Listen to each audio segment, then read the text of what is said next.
Hello, everyone. We're here again with another monthly KWL Live Q&A. So delighted to have Joanna Penn with us this month. Hello, everyone. Hi, Tara.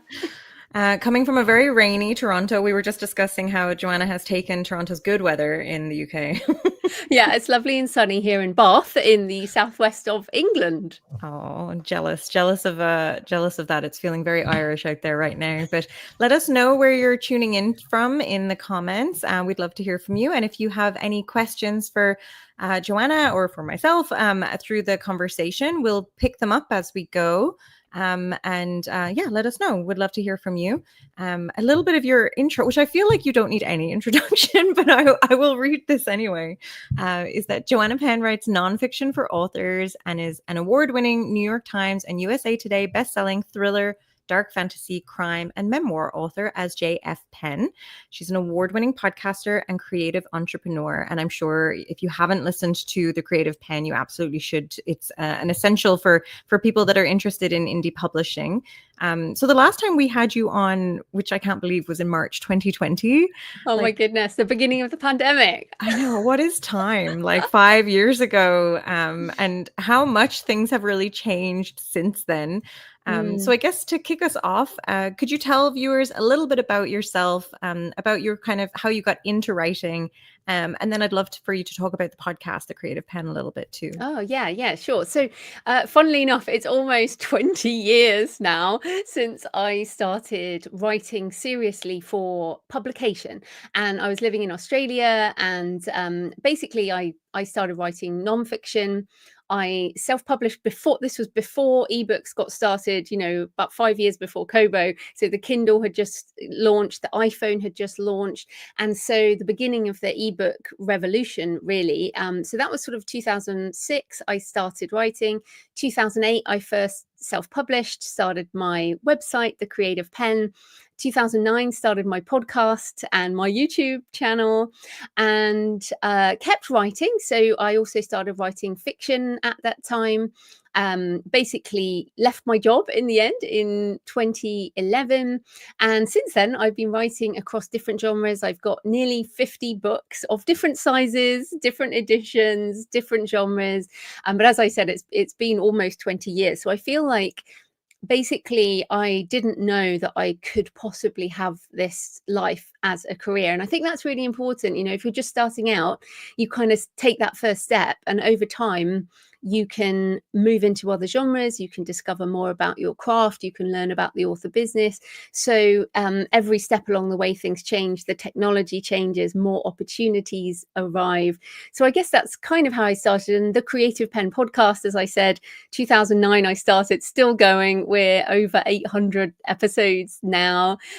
You've been on multiple times, Tara, quite recently actually, talking about Kobo, and you're a partner of the show. And yeah, I guess I started podcasting because I had no author friends. I'd just become an author. I was like, how on earth do you meet authors, these people? And that was back in the day when doing audio and do all this type of stuff was hard. And I was an IT consultant. So I thought, I know, I'll just see if I can get them on the phone to do this audio thing. And at the beginning, it was a phone, an actual landline phone on speakerphone with a little recording device. And Oh my then, of course, God. I know, I can't over the imagine years. that now. People probably just wouldn't accept that as a What? podcast now. No, of course. But this was even before like Skype became a big thing. And Mhm. now Skype's actually just RIP. closed down. So I want people to just be encouraged by how time ticks by. And if you just keep writing, keep publishing, keep marketing, keep learning, and of course, if you love this, then that's all fun. Then you can have a career if you want one, or you can just write and publish a book, just one book if you like. Are you planning any celebrations for the 20th anniversary? Well, it's the 20th anniversary of what? I guess it's 20 Of your years. career direction changing.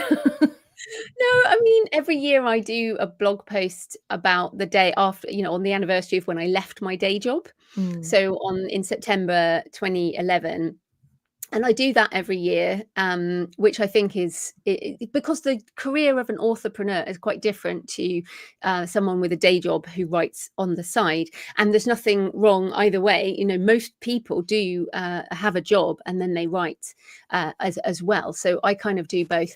But no, I think this is the other problem with authors, is that we're not particularly good at celebrating our milestones. No, and I think it's so important, especially when you're starting out, even trying to establish what is a good milestone, like what do you celebrate at the beginning? Is it the first time you sell a book in North America versus the first time you sell one in Australia, or any different I milestones, think I think the big milestone when you're starting out is finishing a book. Fair, fair. And then I actually really love getting my my special hardbacks. I'm sure we'll come into the sort of special printing boom, but I feel more like a proper author now with these special hardbacks. So I am actually now sort of having a drink when I get one of those. But I think when we finish a book, for a lot of us as writers, you feel like you've achieved it when you finished writing, and then the publishing bit is almost kind of secondary. So the writing is what I care about. And if you're on the video, you can see I've got this poster on my wall: measure your life by what you create. And that's my personal mantra. I made that with letterpress printing, hand pressed, and that's how I measure my life. I write books and I count the number of books I have. So that's far more important to me than anything else. It's like I just love creating new books in the world. Fair. Tish has just said that she threw herself or they threw themselves a book shower for their first book. A book shower? That sounds dangerous. I think just a party, like a party for your first book. That sounds wonderful. Great. Good on you. And like the book launch thing, also as indie authors, we don't really do book launches like in bookstores. I mean, some people do, but most people don't. So I've actually never had a book launch party like with people. I don't really like parties. I'm an introvert. But maybe coming to conventions and things, you and I have had a drink in different places, and I think sometimes we celebrate together with other authors who understand the work involved. Right. Well, so what do you think has been the biggest change for indie authors since, I guess since we last spoke? I was going to say since 2006, but we don't have enough time. No. Since 2020, like, has it been sort of like subscriptions really becoming so normalized? You've just mentioned like the print book boom, like the advent of like AI now with everything. What do you think is the biggest change? Well, I think there's a few, and obviously since 2020, when the pandemic hit, that did change a lot of behavior. I think in March 2020, we didn't know how long it was going to go on. No. But audiobooks, I mean, for the last decade, we've seen audiobooks grow and grow and grow. And of course, Kobo has audiobooks, KWL, you can self-publish audiobooks. And I think that trend was massively accelerated in the pandemic as people were looking for things, they were listening, and that also kind of coincides with the selling direct. The other thing that happened in the pandemic is people got used to buying from different websites. Before then, I feel like they were quite settled in what websites they went to buy stuff. And then in the pandemic, people were like, oh, you can buy from this independent wine shop, which was obviously lots of people buying from those. But also here's an independent bookstore. And so many of us set up I've been selling direct since the beginning, but Shopify, many authors started building Shopify stores, and we sell these lovely print books. I've got some of my foiled editions behind me here, as well as ebooks and audio. And we should say, obviously, Kobo Writing Life is a wide platform, so encourages authors to publish everywhere, not to be exclusive to any platform. And so for me, having my direct store, and I've got two, one for each author name, means that people can buy special editions from me, so maybe they discover me on Kobo with an ebook, and then they're like, oh, I'd really like that in special hardback, and they can come to my store. So I feel like that has really shifted the business models for authors. There's also been a rise in crowdfunding like Kickstarter, which is part of that direct trend. Subscriptions, as you mentioned, I feel that goes together with the audio boom. Like there were ebook subscriptions, but it's expanded also into audio, and Kobo has a bundle, right? You can do ebook and audiobook as a subscription. Yeah, with Kobo Plus. Yes, Yeah, as with a Kobo reader. Yeah, so as a reader or listener, you can get both. And I mean, I increasingly listen to a lot of books, so I think that's a big change. And then, yeah, I mean, we've mentioned AI. I feel like AI, someone said to me the other day, oh, it only has just arrived on the scene. And I'm like, well, I started talking about AI for authors in 2016.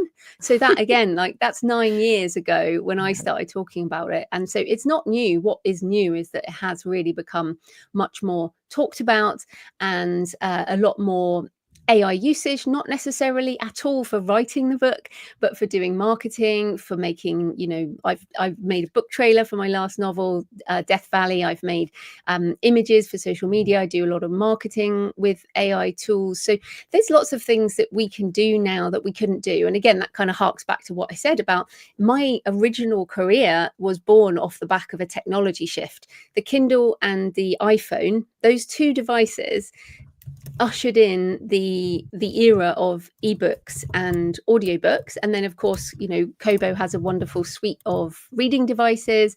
And that, I think, was it 2012 that Kobo, was it 2010 or 2012? 2012. Well, I joined in 2012, so that tends to be my marker. But I think Kobo Writing Life began maybe a month or two before I joined, and then Kobo was created in 2009 as short covers, and then went through a couple of different iterations. But I think 2009, 8, 9 is when we celebrate. Yeah, when you started. But I came over to Toronto, I remember, around then, and joined in. So as these things arrive, we can take advantage of technologies as they come, and that will expand our creativity and how we publish, how we market. Yeah. So I have 2 questions, one from me and one from a viewer. Do you sell the print that you have created on one of your stores? Oh, it's so funny because I did briefly, but I wasn't happy with the quality of the merchandise. It is actually something that I am looking into, because several people have asked me this, and I wanted to make some cards and all of this kind of stuff. But yeah, that is it. It is my quote as such. Yeah. So I have actually been thinking that. Yeah, get yourself some merch. Yeah. Okay, so then the question that we have that came up is any good new options for promoting your audiobooks? I'm just curious about what you do in terms of promoting your own work. Yeah, so I think the biggest answer is everyone has their way of consuming. So however you promote, let's say you do a live video on Instagram or YouTube, and you say, oh, I have a book called Pilgrimage, my memoir. I don't have to say what format it's in. People listening who love audio are going to look for it in audio. I think we're at a point in the industry where readers expect an ebook, a print book, and an audiobook, which is why the rise of AI audio is great, because a lot of books are not available in audio, especially in other languages. So what that means is however you market your book in general will also sell audiobooks. So that's like the number one principle. Also, even if you do an ebook promotion, so if someone does an ebook promotion on KWL, and of course there are audiobook promotional opportunities as well on KWL, but if I see an ebook, an ebook promotion, and especially if it's nonfiction, personally I like listening to nonfiction, so I will just get it in audio. So that's the big thing first. The second thing is, people who listen to audiobooks also generally listen to podcasts. So a really good way to promote your audiobook is to get podcast interviews on podcasts that overlap in some way with the topic of your book, or if you're a fiction author, with the themes of your book or about you. For example, maybe you're a dog lover, right? So you're a dog lover. So there's loads of dog podcasts. So if you've written a novel or a romance, but you love dogs, you could always pitch a dog podcast about how interesting you are as a dog lover and a romance author. So I think audio promotions are really good for audio products. And then, of course, there are audio promotional tools. You can do ads at any point to these things, but I feel like that's a couple of options. Yeah, no, I think that's great. And I know I've chatted to authors recently that noticed a big difference once they were able to align up their on sale date, which is so hard to have your, like you're saying, 3 different versions as well out at the same time. But I think it's becoming more accessible now with like the increase in the tools where you can actually Mm. not have to wait months and months, especially with some indie authors publishing so ferociously. Yeah, I mean, you're right, but I narrate myself as a human most of my nonfiction and my short stories. But for fiction, I've worked with human narrators for many years. And yet, you're right. I mean, basically, what we used to have to do, because it's pretty expensive, is wait till we made some money from the ebook and save that up and then roll that into paying for audio. So sometimes you might do audio like 2 years after the ebook. Mhm. But now, if you either self narrate as a human, or I mean, you can get very organized with your audiobook narrators, or you can use various AI tools and get it up at the same time. No, I think that's great. I really loved the theme that you kind of started your 2025 off with, which was leverage. So I'm wondering if you could talk a little bit about this and what it means to your publishing business, but also you personally, like what is that theme? And as we're kind of going into the mid-year, have you kind of kept that in mind? Yeah, so I guess the idea is I'm still a solo business, so I'm the only employee of my business, and I That's see that's wild. It's a choice. Right. Obviously I work with freelancers. I have designers, I have my editors, I sometimes work with marketing people for ads, that kind of thing. So I do pay freelancers, obviously, but I'm the only employee. And so part of leverage is how can I use tools, for example, to create more out of the assets I have. So create more assets, but create more out of the assets I have. So different formats, different languages, different products. So for example, doing a webinar around a book for my Kickstarter launch. I did for Death Valley, I did all the formats, but I also did a webinar on writing thrillers. So that's kind of turning it into a sort of short course idea and making more revenue from that. Also about leveraging platforms. So, one of my recurring things in my calendar is every 3 weeks it says go on to KWL and apply for all the promotions. Like I'm pretty good at going in every 3 weeks and I just apply for everything. So leveraging the platforms, leveraging other technology to try and sell more. Yeah, and I think part of that is very much about trying to not grow. I don't need to grow my business. Some people are like very, very ambitious around building publishing houses, you see, or indie authors publishing other people. I don't want to do that. As I said, I'm an introvert. I don't want to work in a team. I don't need to do that. I'm very happy with my life and creating my books. So the idea of leverage is the sort of lever where you can do more with less. And so reflecting on mid-year, I definitely think I'm doing that. So, for example, Death Valley, I used 11 Labs to create a voice clone for myself. This is the first time I've ever done this because I have never narrated a full-length novel. I've done short stories, but I wanted to do the novel. The main character is an English person who is in America in Death Valley. And so I was like, that would be quite cool. So that meant I didn't have to human narrate the whole book, but I still have an audiobook. And sometime next month, it will be on Kobo through KWL. So I was really excited by that. My listeners are really thrilled with it. I think it sounds so like me. It's crazy. So that's just one example. Yeah, I wanted to ask you about that, about how it was being received, because I think when we last chatted, it had just come out like that day, or maybe you had just had a snippet. So what was the process like for that piece? Like, how were you very hands-on with kind of retraining the clone? Oh, you don't need that. I mean, these AI tools now, you only need like a couple of minutes of your voice. But because I've been narrating my own audio for so many years, I actually had a lot of audio. So I did upload quite a lot onto 11 Labs and it just made my clone. Now, what is weird is I was going to license it. So I thought, oh, other people could use my voice. And then it was so like me that I just decided at the moment, I'm going to keep it just for myself. So that was quite weird as well. But no, I've had great feedback from the Kickstarter, the people who listened, and obviously this is the other thing. I'm completely open about my usage of AI. As I said, I work with human narrators. I am a human narrator, and I also work with AI tools. So I call myself an AI assisted artisan author. So I very much care about the product. Every product I touch, everything, even if I'm using various tools. So that's kind of my approach to technology. It very much has to support my creative vision. Yeah, so that's kind of how it worked. And so far the response has been great. Like the quality is so good now. It really is. And because I'm a voice brand, I wanted it to be in my voice. Yeah, I love that idea of an AI assisted artisan author. That's like your quadruple A. Yes, it's the A4. We say A4.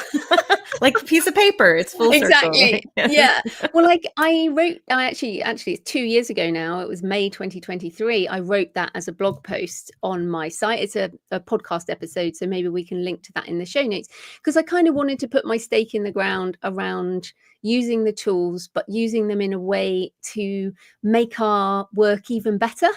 So, for example, I use ChatGPT's deep research as part of my research process, and some of my book covers I design myself in Midjourney, and then work with my book cover designer to make them into proper book covers. I use Pro Writing Aid as an editing tool, which is AI powered. So there are just lots of ways we can use the tools to help us and to make things better. It really annoys me that people assume that using any of these tools makes things worse, because it really doesn't. And of course, all sites that have some kind of curation, and Kobo has curation, use technology to help with the curation process, because there's a lot of content and we want to find our books. Actually, there's another tip for people. You can use ChatGPT. If you say, these are the last 10 books that I really loved, or here are 10 books I love, or 20 books that I love, or a screenshot from my device of my reading, give me 10 more books that I'm going to love. I find that to be a really good book discovery. Oh, I have to do that for my own personal. Yeah, exactly. Oh, your bookshelf. Like, I can see your bookshelf. Yeah. You could just take a picture of your bookshelf and then upload that and say, here's my bookshelf. Give me more recommendations. I love that you're presuming that I've read everything on this bookshelf. Which I should really just dive into it. Like, there's probably a lot that I haven't.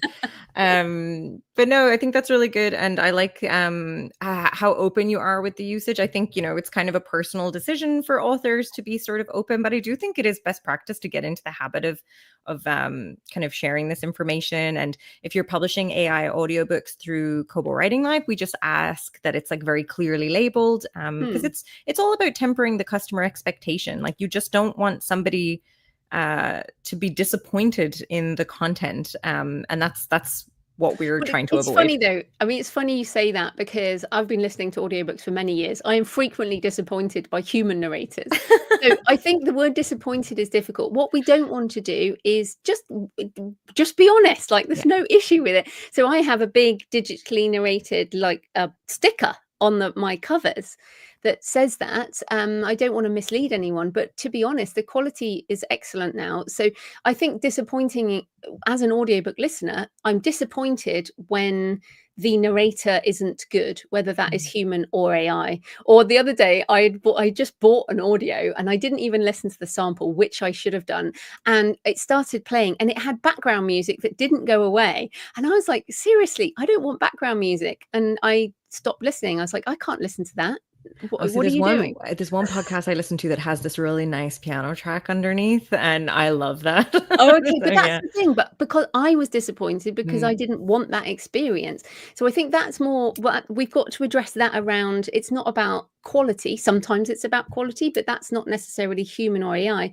It's more about what does the customer expect. Exactly. And I think eventually we're going to get to a point where, as the listener, you can change the voice yourself. And of course, you can do that now on like 11 Reader.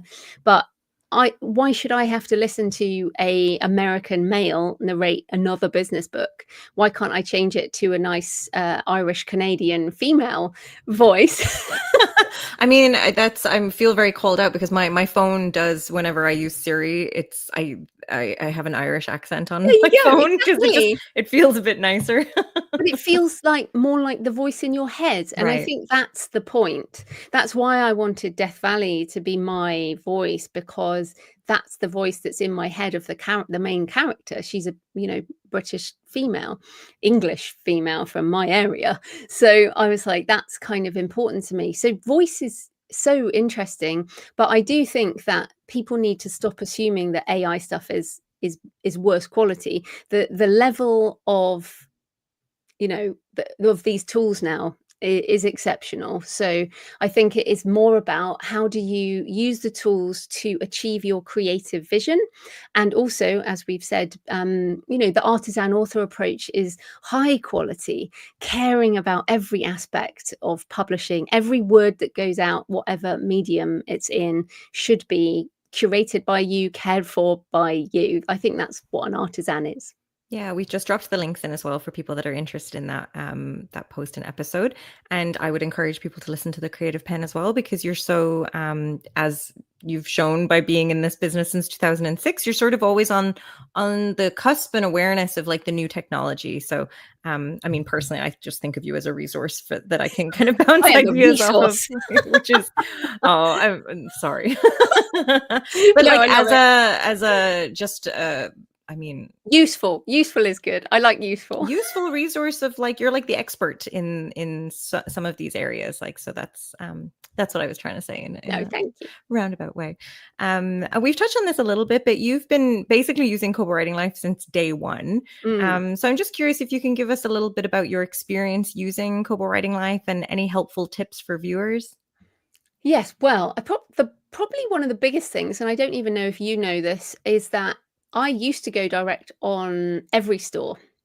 I won't go into all the names of all the other stores, or not every store, but a lot of stores. I used to upload my ebooks to all the stores that you could. And then over time, I have slowly withdrawn that to a point where I really only do it for Kobo Writing Life and Oh. the other large one. Our friends in Seattle. Friends in Seattle. Yeah. And the rest I use aggregator Drafter Digital.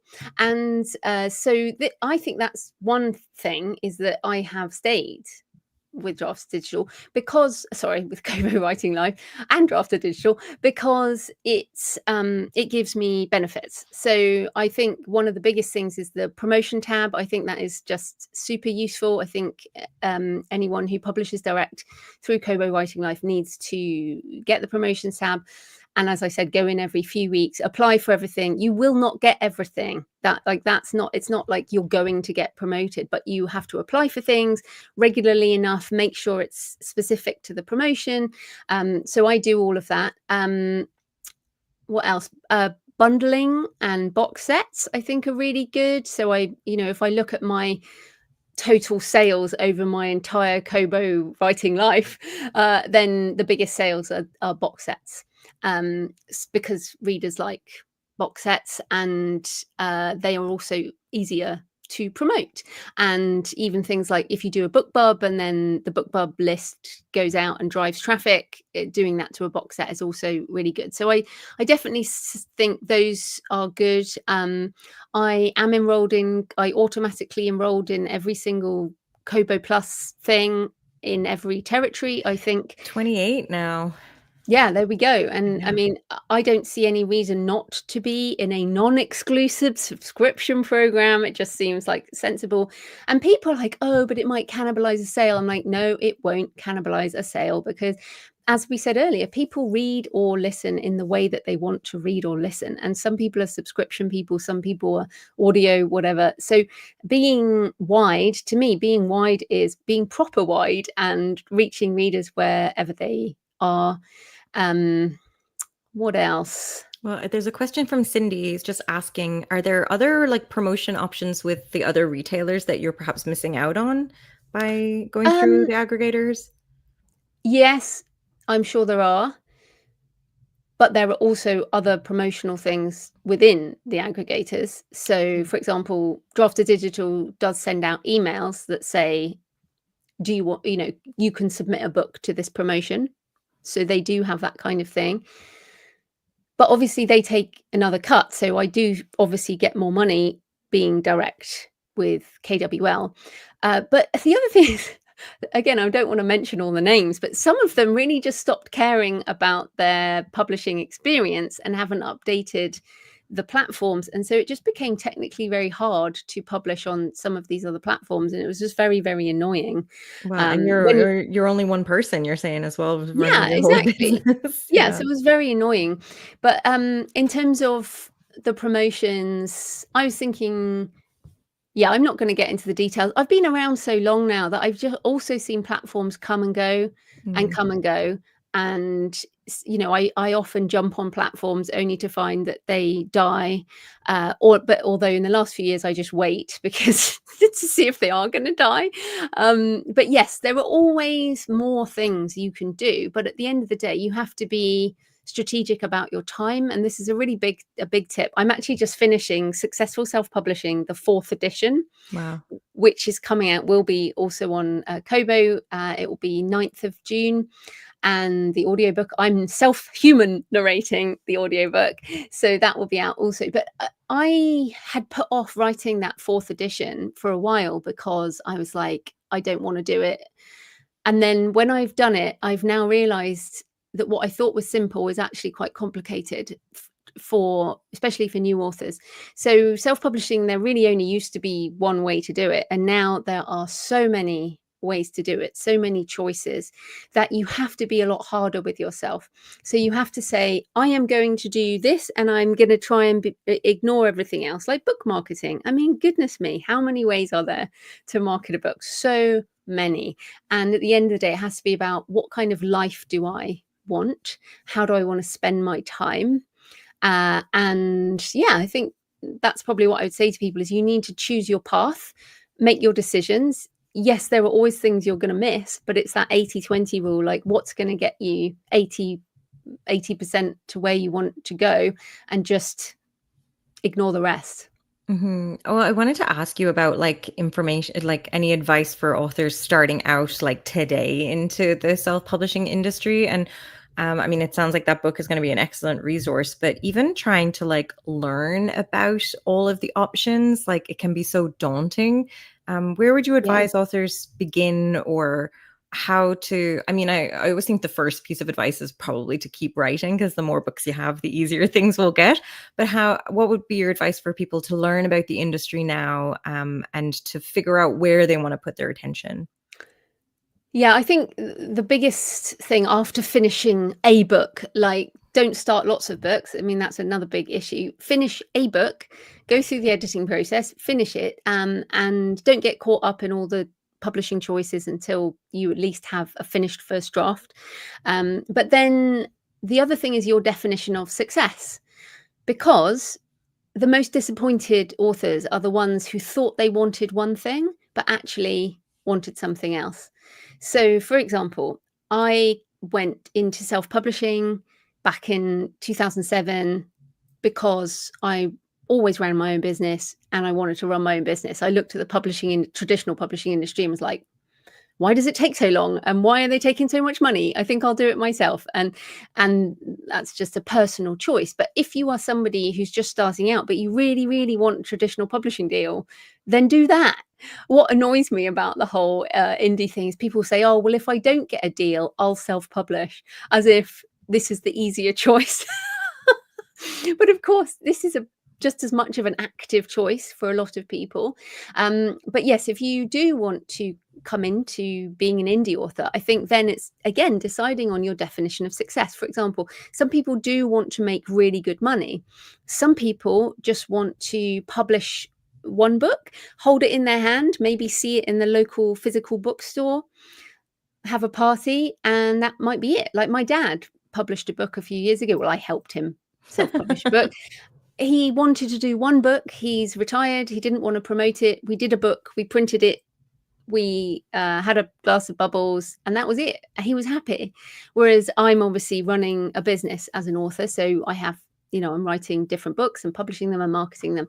So decide what you want. Do you see this as just one book? Do you see this as, I don't know, let's say an extra couple of thousand a year versus a couple of thousand a month. So you've got to know like what your goal is, and then set a path to get there. And don't get too confused by all the options. Like we said, start simple. For example, though you don't need a gold foil special edition when you're doing your first book. You can just start with an ebook, see how it goes, and then expand over time. And I think people look at where I am now and they're like, oh, well, I'm just going to do all of that with one book. People email me and say, oh, I'm just starting my Shopify store with my first and only book. And I'm like, maybe don't do that. That's too advanced. So that's one thing. The other thing is there are a lot of voices. You and I are voices in this space, and different authors have different perspectives. So I've always been a sort of pro-wide person. I think one of the reasons is because I started on Smashwords actually back before really anything else. And so I've always wanted to be everywhere. Some people obviously build their business on one platform. Some people focus on print. Some people focus on or audio, whatever. So find a voice that you resonate with. So, you and I don't know, we come from different countries, but we have a lot in common. And, I'm older. There might be people who, we're women. There's another thing, people find people that they resonate with. So listen to people and find who you resonate with as a person and also as a business model. So, and then see what you can model. So you're not copying, you're modeling. You can model my career if you want to write in a ton of different genres, publish wide, have all kinds of chaotic business ideas, and be a discovery writer. Follow somebody else if you want to do rapid release, romance books, digital bundles, and Facebook ads. So finding those people to model, I think, is a really important thing. And what are your thoughts about how, I agree with you that setting the goals is really important to knowing at the start, but I think sometimes people have maybe a misconception about, I'm one thing and that's it. I am exclusive, that's it. I'm wide, that's it. Or, I'm only indie. And I'm just seeing there's so much more flexibility around it now, which is maybe adding to this a little bit of the noise of the choices. But I guess not being so hard on yourself or rigid after a year or two if you want to pivot or change some of the options that you have. What are your thoughts on that? Yeah. I think I actually just did a podcast with Orna Ross, who from the Alliance of Independent Authors, on the Ask Ally, ALLI podcast on creative confidence. That went out yesterday as this goes out. And creative confidence, I think, is at the heart of this. It's confidence in your voice as a writer, but it's also confidence in your business choices. As the question before was, well, what if you're missing out on other things? You're always going to be missing out. They call it JOMO now, don't they? The joy of missing out instead of the FOMO, the fear of missing out. So yes, but as you become more creatively confident and you're like, do you know what? For example, it's very, very easy for me to publish on KWL. I can publish a book. Obviously, I need an edited file and a cover, and my sales description and all that. But I can upload a book and publish it in probably minutes. Because I've done it so many times. But somebody new coming in, they're going to be like, oh, what does that field mean? I don't know what that is. So the creative confidence isn't there yet. But yes, absolutely. As you develop, become more confident, it also means you have more time and more head bandwidth to say, do you know what? I am going to try. For example, we talked about selling direct. One of the ways people are doing that is in person. So they're actually going to more conventions or craft fairs or, local fairs, and actually selling books or doing little cards with ebook downloads and things. And that's amazing. That's something I don't do. I was going to ask, as an introvert, do you do that? No. I don't want to do that at all. It exhausts me. I did a thing at my local library. It was about 3 hours, I think, and I was broken. I literally had to spend the next whole day in bed. And you and I have been to conferences, right? And I often basically just have to leave and go and hide. It's key to have to recognize when you need the little downtime to sort of recharge yourself. Yeah, but I mean, we do have to acknowledge that there's so many opinions, so many voices. You know, when I started as an indie, we weren't even called indie authors. That wasn't even a term, and so there weren't many people talking about it. And now a lot of people are talking about it. And so yes, you can definitely pivot, but I think when you're first starting out, just you pick a lane and do that, and then look once you're comfortable, then maybe look at the next thing. Hmm.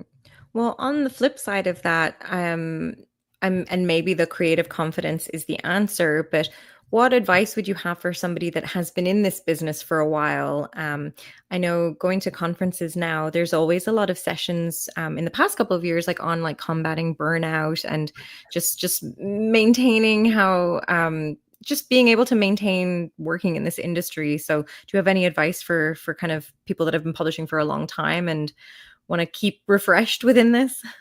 Yeah, well, I can tell you that I burned out in my original job and left. I was in England, I was in London. I left and went to the deserts of Western Australia.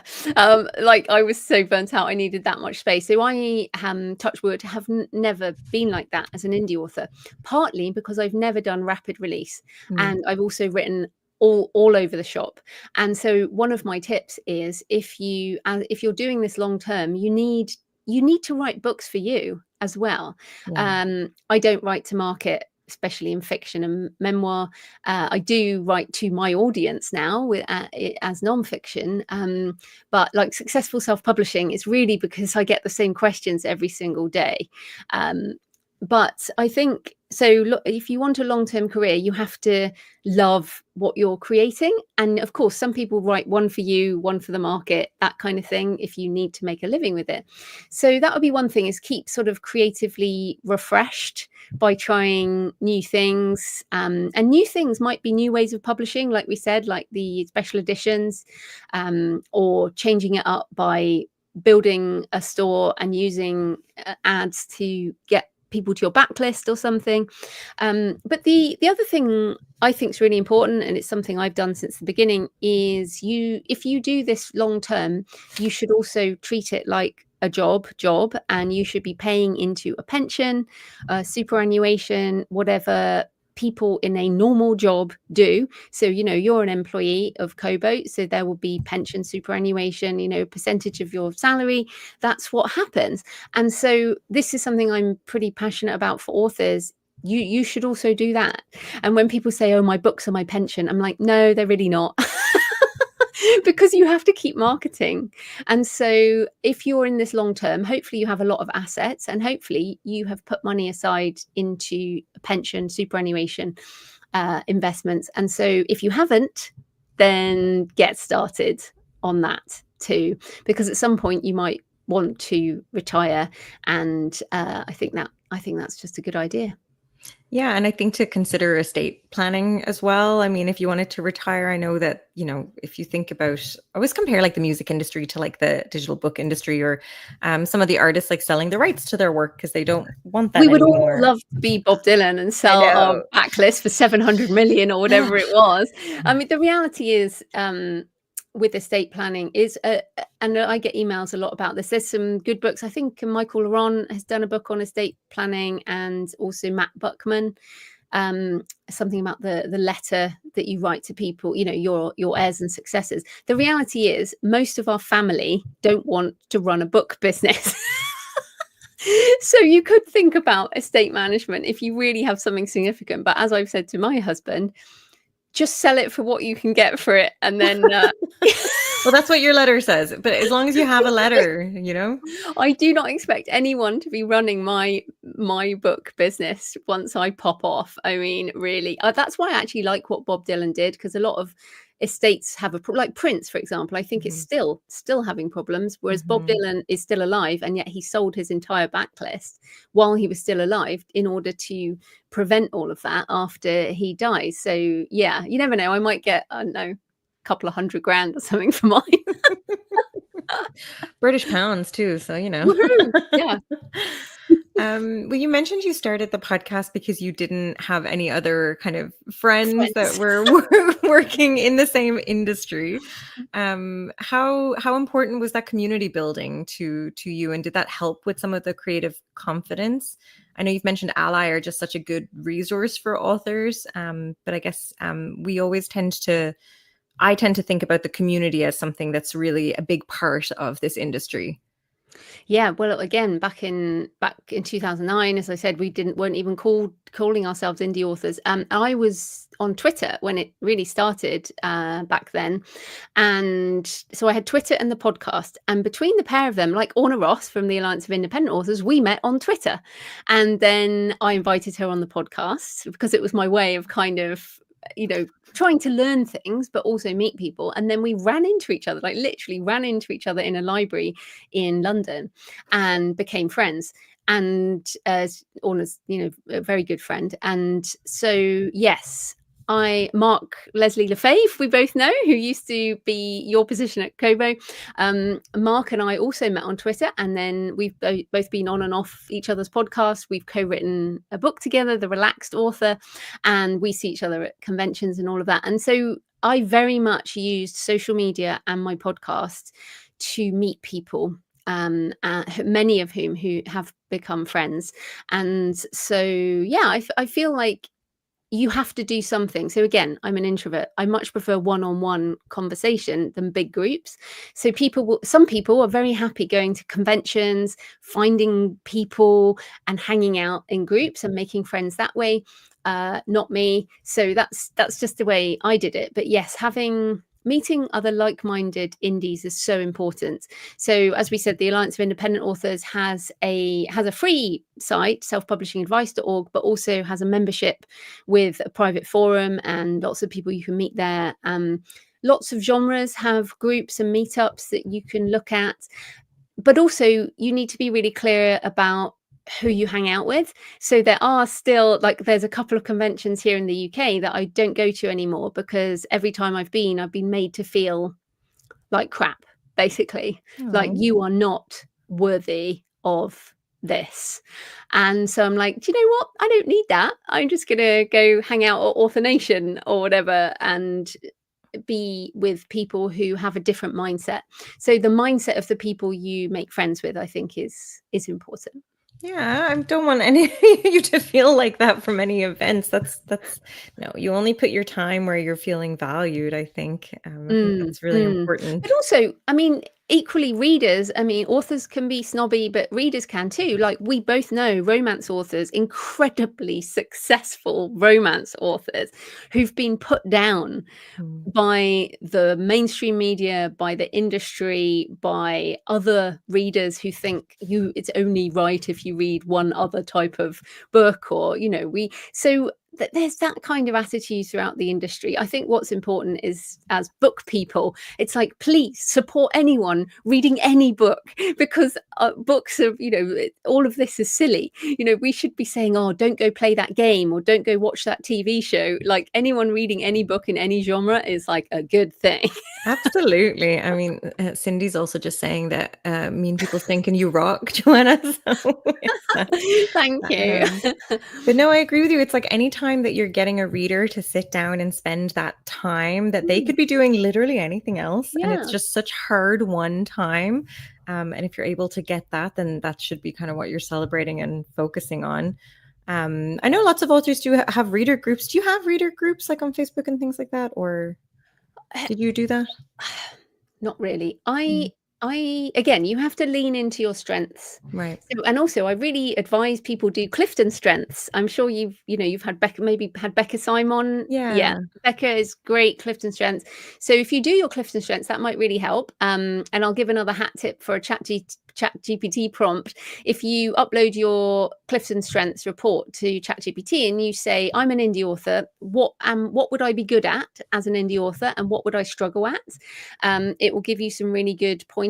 And then I'm like, actually, I really don't like social media, and I don't like doing video. And it then says, okay, well, how about these things? So it can really help you with like book marketing advice based on your Clifton strengths. So for me, Can I also do it with just being like, well, I'm a Taurus. Can you tell me how to? Yeah, you could do that too, or you can do all of it. So I'm also Myers-Briggs INFJ, so that, you know, an intuitive introvert. So, you know, obviously there are things that I like and don't like, but yeah, I can't remember the original question. Oh, sorry. No, I've also No, you lost can't either. it. I haven't even had a drink. I think just we were talking about the hard one, reading time, I guess, and making sure that you're spending your time in places Oh, that you're yes. valued. The Yes. reader groups, yes, we Yes, got you asked there. me about reader groups, and basically one of the things I don't really like is random chatting in groups, whether that's in person groups or on social media. So I've really come to the point of almost not doing any social media anymore. And some people will be like, oh, how do you sell books without social media? But as we've discussed, I mean, I have email marketing, I have podcast, I occasionally do, you know, I have some paid ads, I have promotion. There's lots and lots of ways to sell books other than social media. So when you think about like what you don't love, like how do you spend your time? I don't love, again, the romance authors are amazing. There's some romance authors who even do events for their readers, and I'm like, no, that is just not me. And this is so important for a sustainable author career. You have to know when it's not you, and you have to say, no, I can't do that. Or maybe I could do that, but I don't want to do that. And then you focus on something you can do. What you can't do is nothing. You can't just say, oh, well, I don't like anything, so I'm not going to do any marketing, and because then you won't sell any books. So I do have email lists. I do have a group called the Pen Friends, but basically it's just an email list. I don't do any chatting or events or anything like that. No, I think, I love that you're saying you can't do nothing. Yeah, you can't. No, there's so many books now. I think sometimes there is maybe that expectation of like, no, but well, I put it out, you know. Yeah, But it's you still, published. yeah, you But can't no, do you nothing. have to do something. But I guess the other thing is when I started a podcast, I didn't know I would like podcasting. You know, it was 2009 again. It wasn't even a thing. It was hardly even called podcasting. And at the time, you know, there weren't apps for it. You downloaded it onto an MP3 player and you plugged a tape in your car. And, you know, I mean, it really was old school. And again, just in the early days of the iPhone, I didn't have an iPhone in those early days. But I started, I had a go. And I really enjoyed it because it's one-on-one communication for the podcast, but it broadcasts out to a lot more people. So as an introvert, this feels completely fine to me because we're one-on-one. Even though there's people watching, there'll be people listening later. It doesn't feel that way energetically. And that's the thing. So I can do podcast without feeling massively drained. And I think, again, you have to try something, you have to do something, and then see what you like and lean into that. Don't try to do everything, basically. And like leaning into what you prefer too, because your podcast is just audio as well, right? Because it probably wouldn't feel as like authentic to you if you were doing like every like weekly episodes on video. Yeah, on video. No, Yeah. I have restarted my books and travel podcast. So I have two Nice. podcasts. And one of the reasons I did that is because I'm pulling off social media. I was like, okay, I need to do something again for my JF Penn brand. And because I like podcasting, I was like, no, I'm going to lean into podcasting. So yeah, books and travel podcasts. I'm also JF Penn author on YouTube, and I am doing video interviews for that. But what I do is I batch them, and they're shorter. So you know, I will do a chunk of them in a couple of days, and then I schedule them out every couple of weeks. So that's when I'm really sort of pushing myself more in that way. But yes, I think, again, as you say, you have to lean into what you can do for the long term, which, kind of cycling back to what we said at the beginning, was if you want a long-term career, what are the practices that you can sustain year on year on year on year, because that is the only thing that will give you a career. Well, and it sounds like you're leveraging the skills that you have. See, we did Absolutely. it. Well, I mean, I think we could keep chatting all day. If there's any other questions, please pop them in the chat and we'll bring them to Joanna. But I'd love to know what you're working on at the moment and what you have coming up for the rest of the year. Yes, well, as I mentioned, Successful Self-Publishing 4th edition out in June with Human Me narrating the audiobook. When was the 3rd edition? What's the time frame between? Actually, 2.5 years. Oh, So wow. yeah, it was crazy. That's the thing. I felt for ages, oh, there's no need to do another edition. And then I'm like, oh, there really is. And it actually has a whole section now. Part 4 is on AI and about can't wait to read that. The artisan author approach, and there's some prompts, and it is not about writing a book with AI. It is about all the other things that you can use AI for to help you as an author and a creative. So that's coming. Death Valley is coming also. That was on the Kickstarter, so that will be going out. And then I'm working on a short story collection, which is one. I turned 50 a few months ago, so one of my goals was to get a short story collection in print, because lots of my short stories on Kobo and the other stores, again, also human narrated by me, but I want to do a collection, so there'll be some exclusive stories, and I'm going to do a Kickstarter for a really gorgeous edition with my research photos from my trips and things like that. So that's coming up as well. And then I'm also working on, this is totally another random project.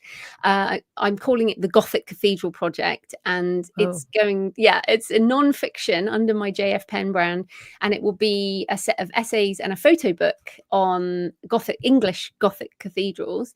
And there's something that I write a lot about in my fiction, a lot of settings, and I've got a lot of photos, so I want to do a book there, and also, as I said, a book of essays around, I think a lot around memento mori, remember you will die, and why this is a short life. And so it's going to be part memoir, part architecture / history / thoughts book.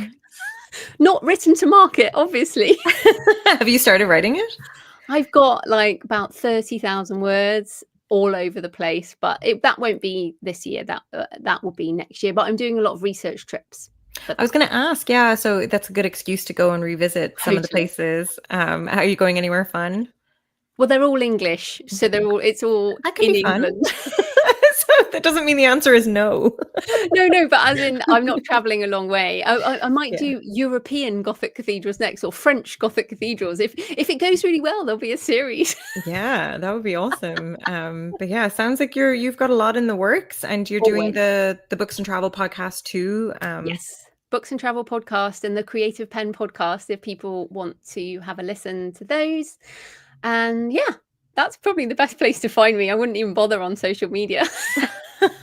Clearly, I do share pictures from my research trips on Instagram at JF Penn Author. Where was I know that you had the Death Valley one. Is there any interesting research trip that that you could tease us with? I guess not really. I mean, I'm going up to York. I mean, it might sound really exciting. Yeah. I don't undersell this. But yes, I do love Gothic cathedrals. But I just put up Winchester Cathedral, which has some really gorgeous architecture and this flooded crypt. So that's cool. And that's on my booksandtravel.page website. Nice. There's a blog there as well as the podcast. We've just linked to those, so they're all in the chat if people are interested. Yeah. Well, thanks so much, Joanna. We really enjoyed the time with you. I appreciate especially you being 5 hours ahead. And thanks for everyone for joining and for the questions. Let us know if there's anything that you didn't have any questions for. We can maybe answer after the fact. But I really appreciate your time, Jo. And yeah, I'd love to have you back eventually as well. Yes, another 5 years maybe. No, I mean, gosh, I can't even imagine 2030. No, stop it. That doesn't exist. I know. Well, lovely to see you. And thanks everyone for coming today. All right. Thank you. Bye-bye.